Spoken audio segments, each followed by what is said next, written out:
tes 1, 2, 3. Halo hai sahabat Sentul Leste, senang sekali berjumpa dengan Anda semua. Pada kesempatan kali ini, saya senang sekali karena hari ini itu kita mau podcast yang pertama. Dan pada podcast di malam hari ini kita udah undang guest spesial yang dari Indonesia. Dilihat-lihat dari orangnya, latar belakangnya itu bukan orang yang loyo-loyo ya, tapi dilihat dari segi kehidupannya itu adalah orang yang sangat punya integritas dan punya kemauan untuk merubah hidupnya itu sangat kuat sekali. Saya hari ini senang sekali karena bisa memiliki kesempatan untuk bisa podcast sama pengundang kita pada malam hari ini. Dan yang buat saya ini merasa terkagum-kagum itu beliau adalah seorang wanita, masih remaja, dan anak keempat dari ke-8 saudara. Dan dilihat-lihat, hari ini tuh dia memutuskan diri untuk menjadi sebagai tulang punggungnya keluarga. Dan yang menarik sekali, bukan anak yang pertama loh, anak keempat, tapi hari ini tuh dia sedang mensupport salah satu kakak cowoknya, dan beruntung atas berkatnya dari Tuhan, kakaknya itu dia sudah diwisudakan. Dan hari ini kita mau belajar rahasia dari pengundang kita yang spesial ini untuk bisa menceritakan tentang kisah kehidupannya. Karena berasal dari timur, tepatnya dari Soe, jauh-jauh dari sana sampai hari ini berada di Jakarta. Dan ini bukan 1, 2, atau 3 tahun, sudah 7 tahun. Gimana rasa kangennya terhadap orang tua dan gimana menahan perasaannya terhadap kehidupan ini. Untuk melihat jauh lebih menarik dan jauh lebih detail itu, kita langsung undang saja guest kita pada malam hari ini, Dina Neunova. Selamat malam pada podcast di CLTV, Dina. Terima kasih sudah undang malam ini. Saya sangat bahagia, beruntung bisa kenal Kakak Santo. Dan hai buat semuanya. Nama saya Dina, umur saya 26 tahun. Saya anak keempat dari 8 bersaudara. Oke, ini Anda bisa dengar langsung sama Dina. Nah, kita mau gali, mau kupas dari apa yang ada dalam pikiran dan hatinya Dina. Kenapa dia jauh-jauh dari Soe, dari timur, ini dari pulau Indonesia ini. Soe ini di pulau termasuk paling ujung. Kenapa dia memutuskan untuk meninggalkan tempat kelahirannya dan meninggalkan orang tuanya, datang di kota sebesar Jakarta ini? Dina boleh cerita sejak kapan kamu tiba di Jakarta? Nah, jadi aku tamat SMA itu tahun 2014. Oh, 2014. Nah, setelah tamat dari SMK, aku memutuskan untuk datang ke Jakarta. Nah, itu belum pernah termimpi bahwa nanti aku mau datang ke Jakarta. Cuman karena emang dari ekonomi keluarga, jadi akhirnya aku memutuskan untuk datang ke sini.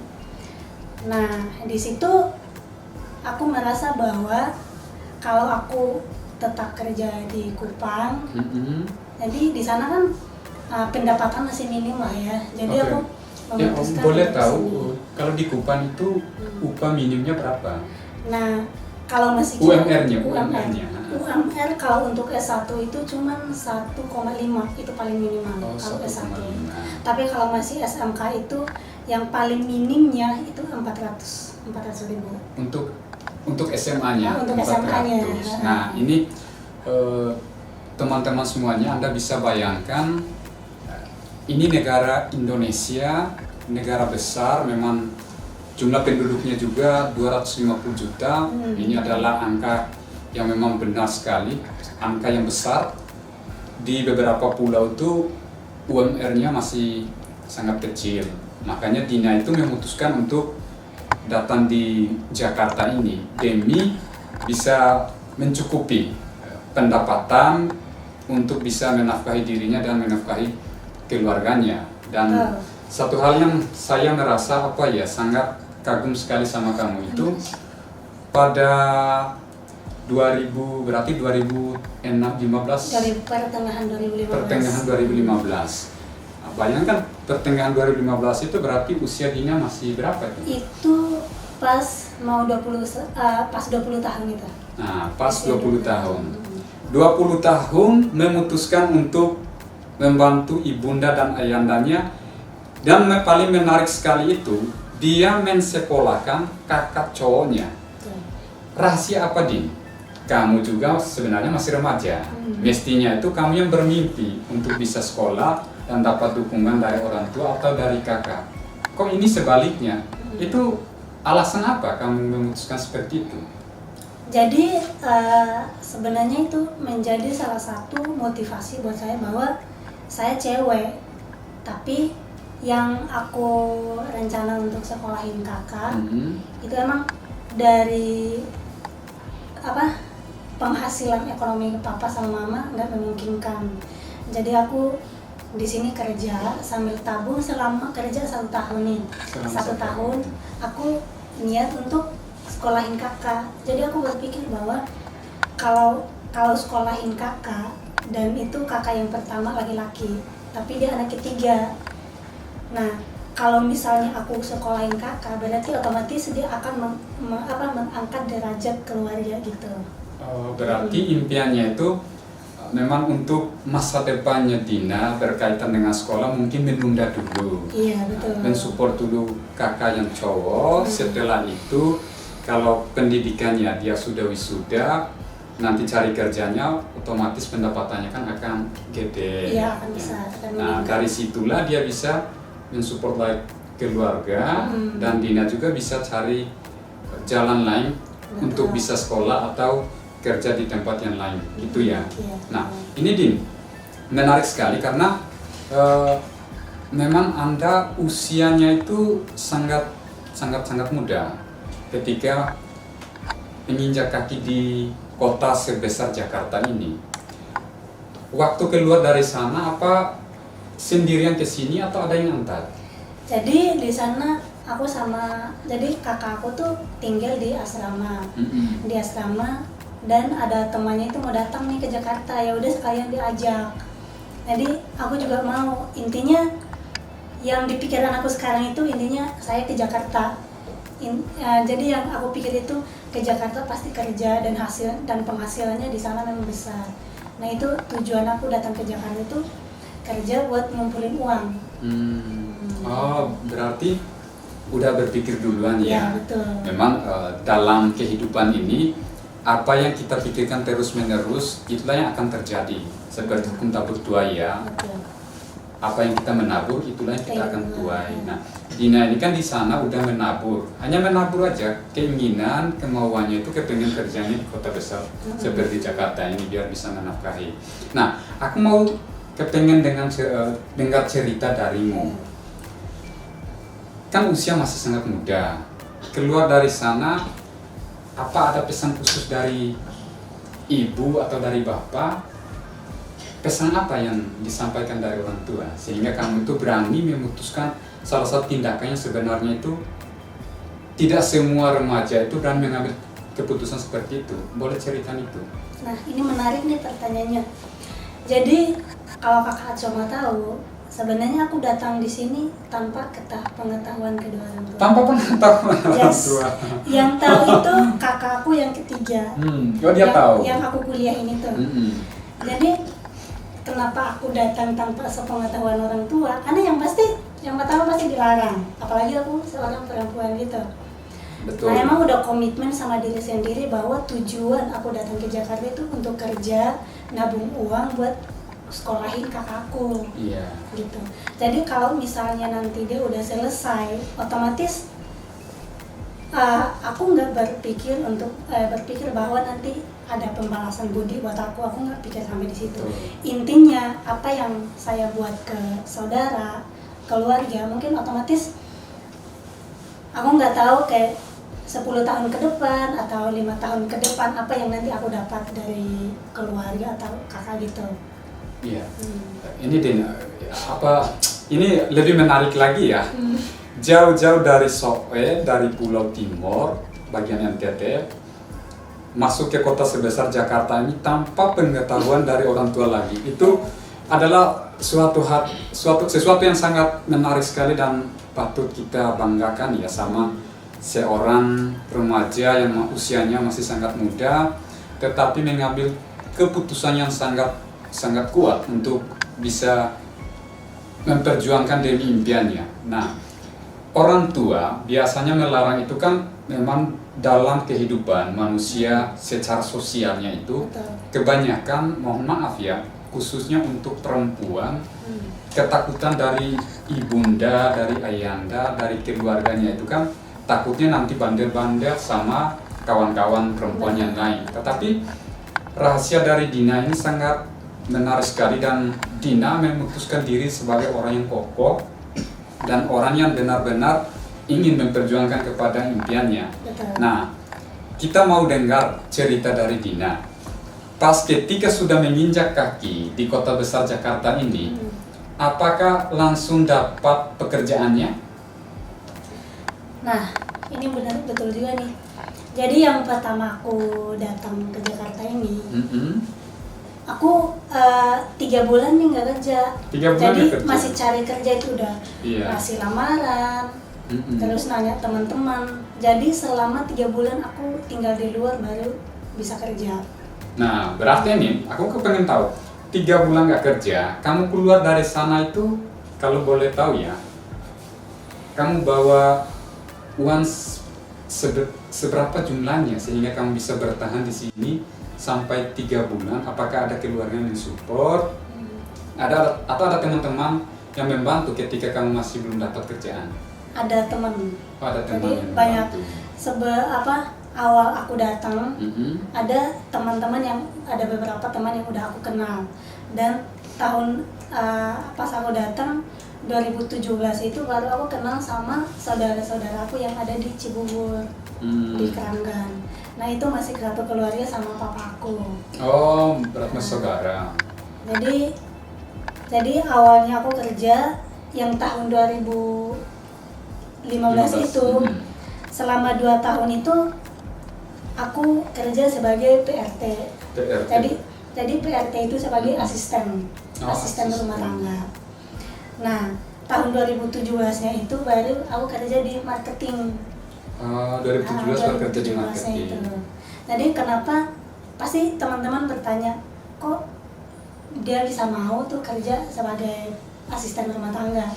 Yeah. Nah, sebenarnya kalau kita di Jakarta ini lebih mementingkan uang dibanding gengsi. Dibanding gengsi. Ini anda dengar dulu ya. Dina usianya masih muda, cantik lagi, tapi tidak mengutamakan gengsi, tetapi mengutamakan kerjaan.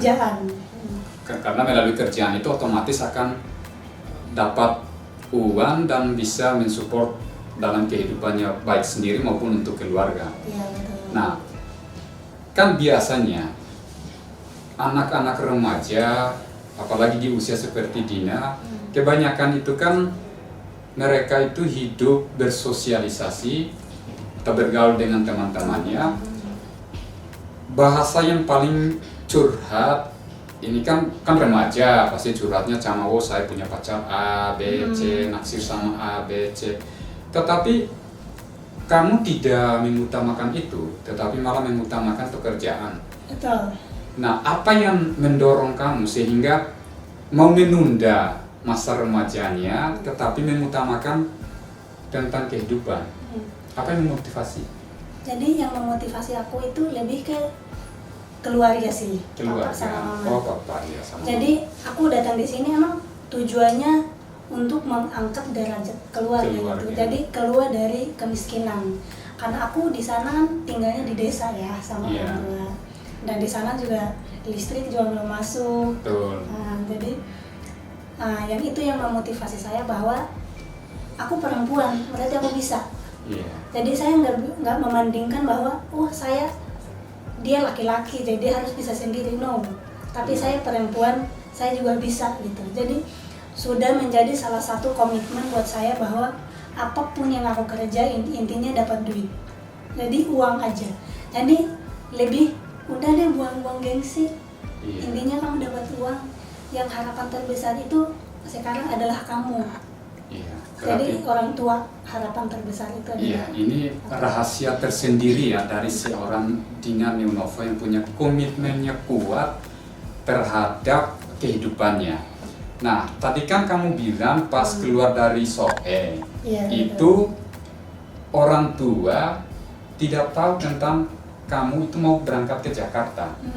Nah, ketika mereka tahu itu sejak kapan? Baru orang tua tahu? Ya, jadi aku udah 1 minggu di sini, baru orang tua tahu. Terus, udah 1 minggu. Nah setelah tahu itu mereka marah-marah nggak? Orang tua siapa sih yang nggak marah kalau anaknya keluar? Apalagi kayak kota besar. Betul. Dalam pikiran orang tua itu, anak saya nanti kenapa-kenapa di sana. Betul. Gitu. Jadi ya dimarahin, marah. Tapi abis itu udah, saya pesan ke mama sama papa bahwa Ma, percaya Dina bisa. Dan itu saya buktikan sampai sekarang. Jadi ini singkat cerita nih, aku ceritakan ya perjalanan kenapa saya bisa bertahan hingga 7 tahun lamanya saya di Jakarta. Nah, singkat cerita tahun 2016 aku kan udah kerja setahun, udah punya tabungan. Saya kuliahin kakakku. Nah, saat itu kakak jadi aku berpikir bahwa udah ini apa tujuan yang tepat buat aku untuk sekolahin kakakku. Dari situ banyak nih yang nanya, Din, kenapa kok bukan kamu yang sekolah, tapi kakak yang sekolah? Udah saya cerita, saya bilang memang semua orang pasti punya impian masing-masing. Betul. Termasuk saya juga. Tapi di balik itu saya bukan ngeremehin diri aku sendiri, bukan. Tapi di sisi lain aku berpikir bahwa ini saudara aku, dia bukan siapa-siapa. Jadi saat tahun 2016, tepatnya di bulan Maret, saya bilang, Kak, saya telepon kakak nih. Saya bilang, Kak, kalau emang kakak mau niat untuk kuliah, ya udah sekarang kakak daftar. Saya kuliahkan. Saya kuliahkan. Gitu. Udah, kakak langsung bilang, udah serius. Saya bilang, iya serius. Dari situ, dari tahun 2016, nah yang namanya tantangan itu pasti ada ya. Banyak. Bahkan aku sampai harus bagi hutang buat bayarin kakak, ada uang kos, SPP, uang makan minum juga. Tapi di sisi lain orang tua pasti bantu lah ya, tapi sedikit-sedikit. Jadi lebih banyak aku yang nanggung yang biaya semuanya. Berarti ini luar biasa sekali ya seorang Dina Neunova ini kok bisa sekuat kerjaannya itu, kemauannya itu hanya ingin membantu kakak dan mama papanya itu, dia berani meninggalkan zona nyamannya. Karena saya percaya di kampung kamu pasti semua teman-teman yang seusia kamu itu, mereka itu menikmati dengan kehidupannya di sana. Betul. Bersama orang tuanya. Tetapi kamu itu meninggalkan orang tua, desamu, sampai ke sini bukan untuk berfoya-foya, tetapi malah banting tulang demi keluarga dan kakak kamu. Ini adalah salah satu contoh yang mungkin semua remaja perlu dipelajari ya oleh seorang Dina Neunova ini, karena memang ini adalah kalau dibilangnya sih memang wanita yang memang sangat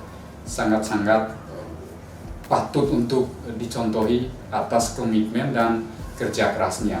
Dan ini aku penasaran, kepengen tahu darimu. Setelah kamu udah kerja di Jakarta, udah beberapa tahun, di sini tantangan paling terbesar buat kamu di Jakarta ini apa saja tantangan itu?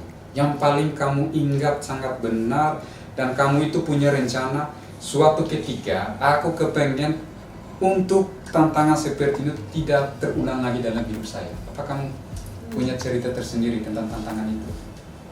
Jadi kalau tantangannya lebih ke keuangan. Keuangan ya. Keuangan. Karena namanya anak kuliah itu pasti biayanya besar ya. Betul. Pasti. Jadi, pas aku lagi nggak punya, aku harus berusaha. Saat itu juga saya harus dapat. Iya. Nah, di pikiran aku itu gimana ya? Saya harus dapat uang. Betul. Dan itu saya sampai berdoa, minta sama Tuhan. Saya bilang, Tuhan, kalau memang Tuhan nggak bantu saya Siapa harus kemana? Nah, iya. Tapi di saat saya berdoa, ada aja yang bantu saya. Jadi terkhususnya tanpa kesadaran kita ya. betul. Jadi terkhususnya itu yang bos aku yang bantu. Bos yang bantu. Bos aku yang bantu. Jadi seberapapun yang aku minta pasti dikasih. Tapi setiap bulan itu nanti dipotong gajinya. Dipotong gajinya. Nah, Tapi gitu. kebutuhan kita pasti pertengahan bulan atau awal bulan itu bos pasti bantu ya. Pasti bantu. Tapi nggak semua bos itu bantu. Iya. Tapi ya balik lagi, ya harus sabar. Lebih ke sabar sih di situ. Betul. Nah ini ada salah satu kunci rahasia kehidupan yang Dina tadi dia sampaikan, harus sabar. Nah, memang kesabaran itu adalah kunci keberhasilan bagi kita sebagai manusia. Dan Dina ini kebiasaannya dia tuh mengutamakan pelayanan kepada Tuhan. Sehingga dalam situasi yang sangat sulit pun pasti Tuhan akan mengirimkan orang-orang terdekat yang bisa menolong tanpa pengetahuan. Karena memang kita sudah mengutamakan pelayanan kepada Tuhan itu, Tuhan nggak tega untuk bisa membantu umatnya yang benar-benar ingin mencukupi apa yang dibutuhkan. Jadi Din, kamu udah 7 tahun di sini. Memang 7 tahun ini adalah bukan hal yang mudah atau hal yang sederhana. Pasti kamu menghadapi banyak tantangan, dan hari ini kamu masih bertahan di sini itu pasti ada rahasia tersendiri dalam planning kehidupan kamu itu pasti ada, sehingga itulah yang membuat kamu bertahan dan sampai sekarang masih kerja. Setelah 7 tahun, otomatis kamu udah belajar banyak karena hidup di kota besar seperti Jakarta ini, otomatis mindset kamu udah terbuka dan kamu tuh udah belajar banyak ilmu dari sini. Nah, setelah kamu udah dapat banyak sekali ilmu di Jakarta ini, rencana kedepannya itu, apakah kamu mau terus bekerja seperti ini atau kepengen punya usaha tersendiri untuk bisa membantu lagi orang lain, dalam arti mereka bisa kerja di usaha kamu itu? Yes, betul. Jadi namanya tantangan itu dan masalah itu pasti ada. Betul. Banyak, nggak sedikit, pasti banyak. Iya. Apalagi balik lagi di sini aku perempuan. Iya. Gimana ya? Ini susah sih diceritakan. Mulai dari keuangan. Betul. Kakak-kakak juga udah pada nikah, jarang bantu. Balik lagi ke orang tua yang harus saya pikirin kalau pas mereka minta sesuatu, saya harus bantu. Dan hal yang paling bikin aku tekad untuk harus bisa, bahwa Din, kamu pasti bisa. Saat ini kamu belum sekolah. Betul. Tapi saya rencana untuk sekolah sih. Rencananya untuk sekolah. Untuk lanjut sekolah. Iya. Nah, itu yang memotivasi saya untuk di sini suksesnya seseorang itu bukan jadi tolak ukur harus S1, S2 atau S3. Setuju sekali. Saya setuju sekali dengan itu. Iya. Tapi gimana kamu mau untuk bisa memotivasi diri kamu sendiri bahwa 5 tahun atau 10 tahun ke depan pasti kamu sukses. Nah, Betul. itu yang saya percaya. Iya. Memang apa yang dikatakan Dina itu benar ya.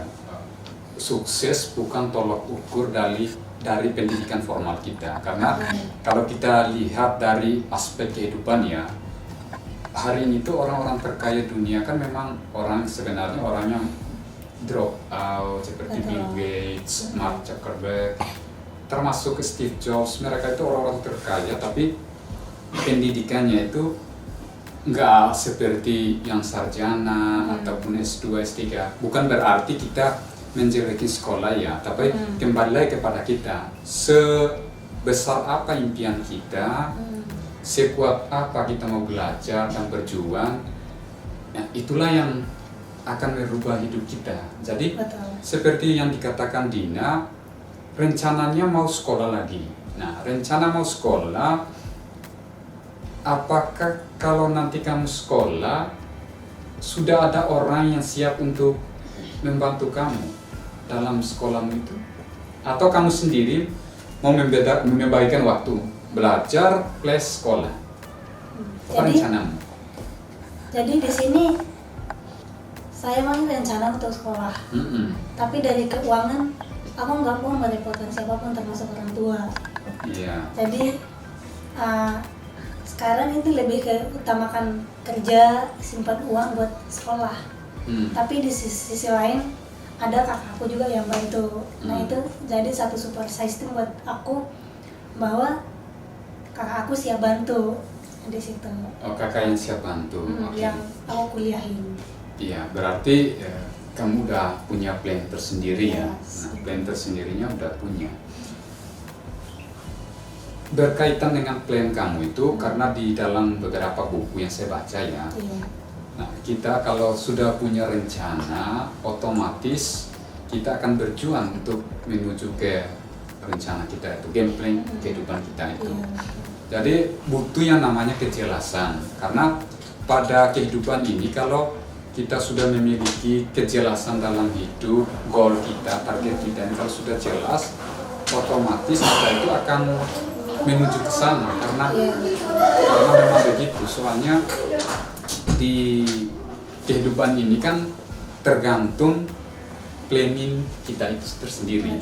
Nah, saya boleh tahu apa rencana kamu itu memang benar-benar sudah detail atau hari ini masih hanya sekedar kepikiran ke tujuanmu itu?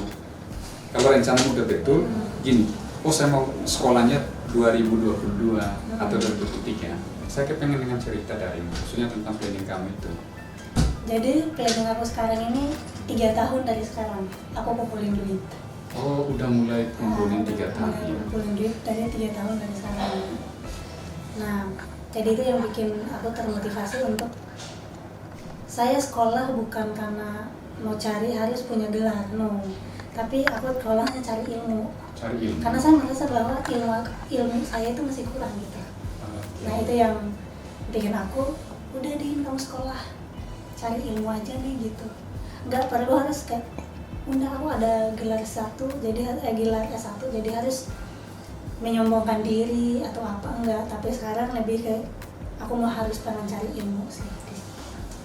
Betul, ini teman-teman Anda bisa dengar cerita dari seorang Dina Neonova yang benar-benar berjuang dari pulau yang sangat jauh dengan ibu kota, dari Sope, keluar dari sana tanpa orang tua yang tahu tentang dia mau belajar di sini, mau cari kerja di sini. Dan setelah kerja di Jakarta ini pun dia justru malah mensupport lagi kakak kandungnya untuk sekolah, dan atas rahmat dari Tuhan kakak kandungnya sudah wisuda juga. Dan barusan kita dengar dari ceritanya, dia hari ini tuh sudah punya planning yang sebenarnya udah matang. 3 tahun dari sekarang dia ini udah tabung dananya untuk mensekolahkan dirinya. Dan bagi kita remaja-remaja yang mungkin seusia Dina hanya tergantung kepada orang tuanya, belajarlah dengan Dina, karena memang pada malam hari itu saya sendiri belajar banyak dari dia, karena dengan usia yang seperti dia, tapi yang lebih menarik sekali itu dia seorang anak cewek keempat lagi, tapi kemauan mau berubah hidup itu saya sangat salut, sangat kagum dengan ceritamu Dina, karena itu saya yakin ini sangat benar-benar menginspirasi teman-teman di luar sana. Sebelum kita menutup, kita kepengen ceritanya atau panjang lebar, cuman memang waktu kita agak terbatas. Jadi aku kepengen kamu mau cerita tentang orang tua, khususnya ibu dan bapak yang hari ini di Soe itu, kira-kira kerjaan orang tua di sana itu apa ya? Nah, jadi papa mama aku itu papa petani padi, kebun, Oke. sama penghasilan untuk sehari-hari itu dari lontar.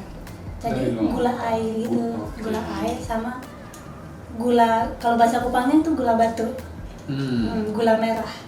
Jadi kalau mama sebagai ibu rumah tangga. Mana itu batu? Ibu rumah tangga. Jadi kita di sini ada 8 orang. Nah, yang anak pertama itu kakak cewek, yang kedua juga cewek, tapi mereka udah nikah semua. Oh, udah nikah Udah semua. nikah semua. Kakak dan adik udah nikah semua. Udah nikah semua. Nah, ini penasaran buat pemirsa yang nonton. Dina sendiri udah nikah belum? Belum. Rencananya Belum. kapan mau nikah? Belum dapat orang yang tepat aja sih berarti. Terus maunya orang yang tepat itu seperti apa? Nah, di sini aku pakai doa. Doa. Ya nanti Tuhan yang kasih. Tuhan yang kasih. Coba Jadi ya. aku nggak harus punya kriteria seperti apa, no. Jadi intinya aku kriterianya kayak kalau cowok ya, Iya. komunikasinya itu bagus, Oke. udah punya tujuan kedepannya, Jelas. misalnya tujuannya jelas, Oke. itu satu-satunya. Terus kayak aku orangnya lebih kayak pembisnis kalau cewek. Oke, pengennya mengarah ke bisnis. Iya. Bagus. Jadi kayak tipe aku banget gitu. Jadi kalau dapet cowok yang Din, nanti kalau udah nikah kita punya usaha gini-gini. Jadi itu menjadi salah satu oke. Jadi itu kayak aku banget, kena aku banget gitu. Itu yang aku mau. Nah, ini Anda dengar cerita dari Din, ini menarik sekali ya. Nggak punya kriteria, cuman kepengen, kalau dari pemahaman saya sih, frekuensi kehidupannya itu Yes. harus sama ya. Betul. Frekuensi kehidupan sama biar tidak saling melarang dan saling mensupport. Ya. Betul. Apalagi Dina kan punya tujuannya mau mengarah ke bisnis. Nah, kalau ke bisnis itu biasanya ada pepatah yang bilang di balik salah satu seorang cewek atau cowok yang berhasil dalam kehidupannya, khususnya dalam bisnisnya itu pasti ada seseorang yang mensupport, khususnya orang terdekat yang pada waktu itu mereka itu sudah saling jatuh cinta ya. Kalau saling mensupport otomatis bisnisnya juga akan berjalan lancar dan kehidupannya juga akan sejahtera. Nah, kamu udah berpikir untuk mengarah ke bisnis. Aku kepengen tahu contoh cowok yang ingin dekat sama kamu. Pada waktu dia dekat sama kamu, katakanlah dia itu nggak frekuensi sama kamu. Oh, dia larang ini, kamu jangan kerja, kamu jangan ya keluar, jangan bergaul lagi sama teman-temanmu. Kira-kira apakah sikap apa yang Anda mau menangani tentang orang yang mau larang kamu seperti itu? Katakanlah si cowok itu kamu yang kalau dibilang mohon maaf, kamu yang tergila-gila sama dia.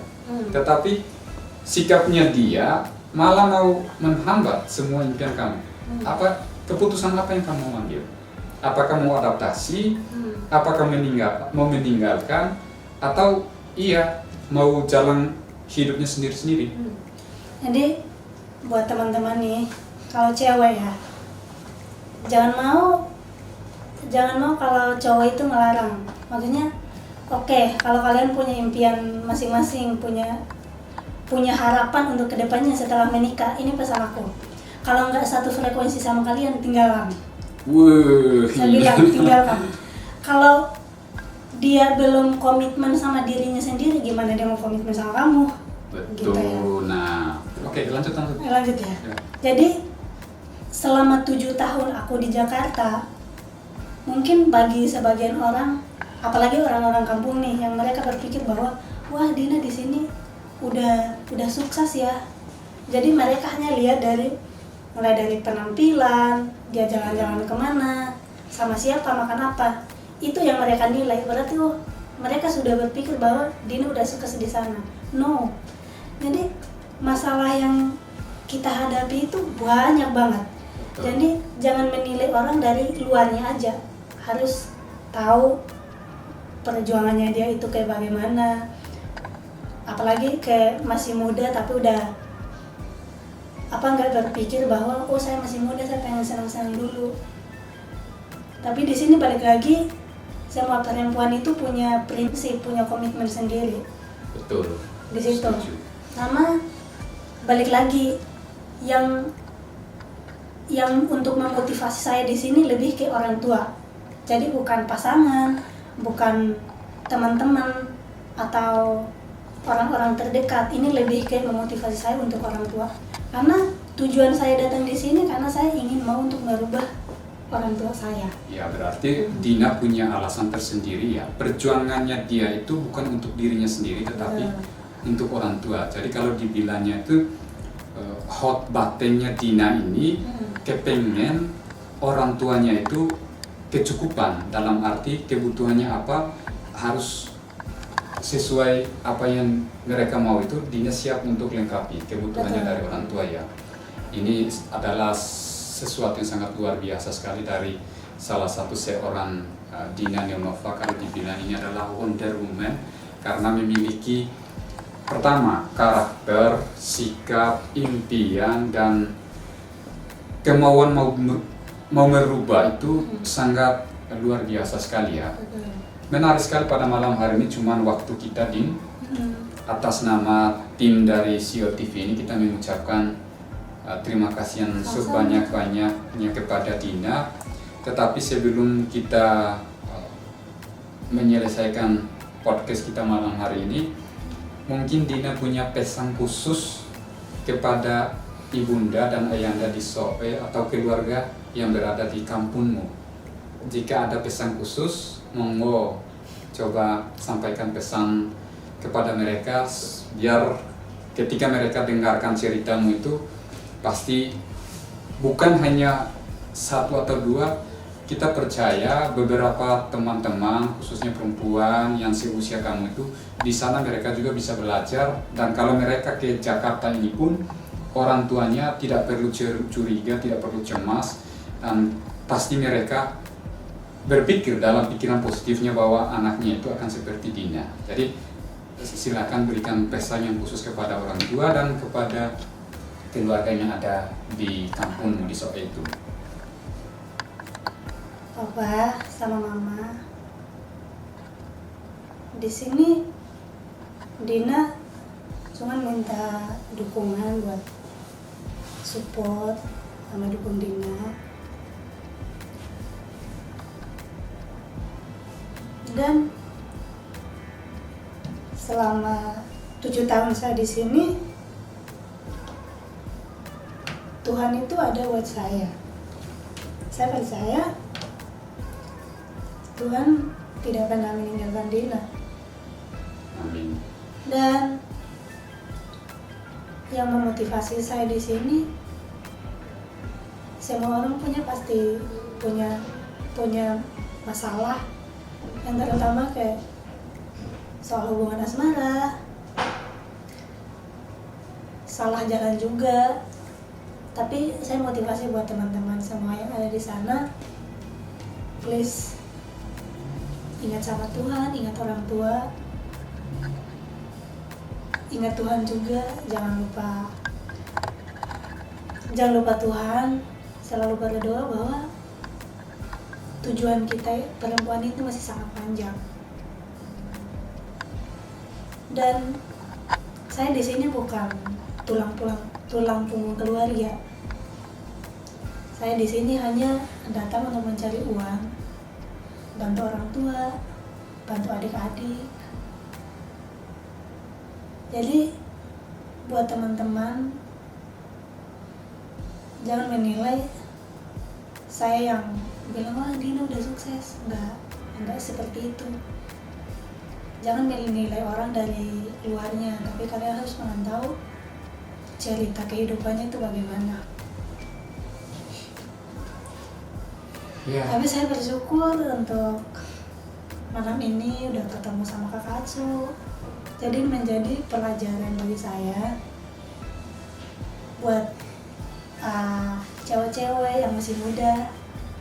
Saya cuma ngasih pesan buat kalian, jaga diri baik-baik. Sama perjalanan kehidupan orang lain itu masing-masing punya jalan yang berbeda.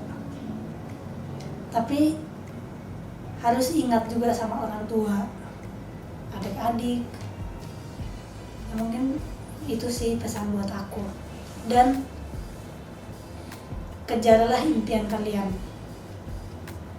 Kalau soal hubungan asmara, udah jangan fokus dulu. Kalau emang kalian punya planning ke depannya, fokus pada planning kalian. Di sini saya mensupport, mendukung teman-teman yang saat ini mungkin lagi sekolah, lagi kuliah. Percaya deh, apa yang kalian tabur hari ini, kalian akan tuai. Itu dari saya. Ya, teman-teman Suel TV, pesan Dina itu memang merinding, tapi luar biasa ya, seorang Dina ini membagikan rahasia kehidupan yang sebenarnya di luar sana mungkin tidak semua orang bisa membagikan kisah pengalaman hidup, entah itu baik atau buruk. Jadi pada malam hari ini, saya sendiri bersama tim dari Suel TV juga kami belajar banyak dari Dina, dan kami merasa sangat terinspirasi dengan kisahnya Dina. Atas nama tim Suel juga kami sekali lagi mengucapkan terima kasih yang banyak kepada Dina, dan kita juga berdoa kepada Tuhan semoga rezekinya Dina tetap dilancarkan oleh Sang Maha Kuasa, dan apa yang kami impikan semuanya bisa mencapai sesuai kehendak Tuhan, sesuai rencanamu. Jadi teman-teman sekalian, terima kasih banyak kepada Anda semua yang sudah menyaksikan kisah dari Dina Nenova. Bagi Anda yang belum subscribe, silakan subscribe, dan bagi Anda yang belum komen, silakan komentar yang positif ya, share yang banyak-banyaknya guys. Biar kita saling menginspirasi kepada teman-teman yang mungkin hari ini mengeluh, cemas di tempatnya, tetapi berkat cerita dari Dina ini semua bisa bangkit untuk bisa meraih impiannya sendiri. Atas nama saya Santus Kiajo dengan tamu spesial Dina Nenova dan tim kita Ramahana Waliliku dari Jakarta mengucapkan terima kasih banyak. Bye bye. Bye bye. Bye bye.